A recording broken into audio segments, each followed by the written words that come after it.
Emergency से खराब situation शिक्षा विभाग पैदा करने की कोशिश कर रही है। बार बार हम कह रहे हैं इमरजेंसी में भी शिक्षक संगठन से जुड़ा होना ही अपराध नहीं था।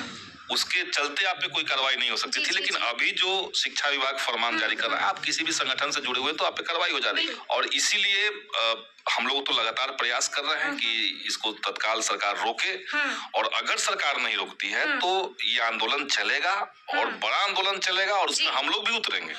और ये राजनीति का मोदी पैटर्न जिसको हम लोग कहते हैं, हाल में हमने देखा कि विपक्ष के जितने सांसद थे उनको संसद से निकाल दिया गया।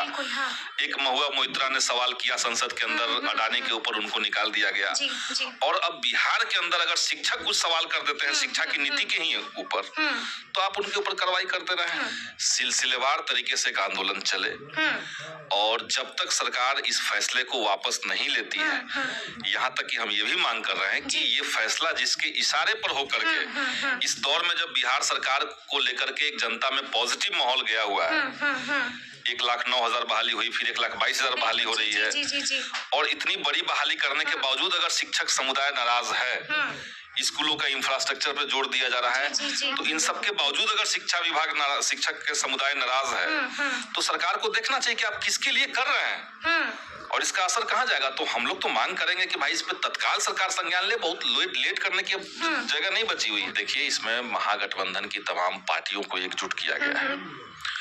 इसमें जो बैठक हुई है उसमें महागठबंधन की पार्टियां जितनी हैं, जदयू उसमें नहीं बैठक में थी, हालांकि उनको भी सूचना हम लोगों ने दिया था कि आप भी बैठक में आइए। सीपीआई, सीपीएम और सीपीआई माले और राजद जी, इतने लोगों में बैठक हुई। और अभी हाल में 4-5 दिन पहले आपने सुना होगा कि तमाम पार्टियों के जो एमएलसी हैं वो भी राज्यपाल से मिले हैं।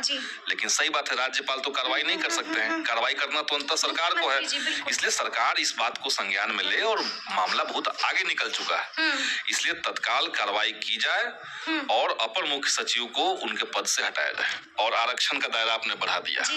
अब आप आरक्षण का दायरा बढ़ा रहे हैं, और ठीक उसी समय बिहार के शिक्षा विभाग के माध्यम से लाखों की संख्या में इस तरह की बहाली हो रही जहाँ पे आरक्षण का रोस्टर पालन नहीं होगा।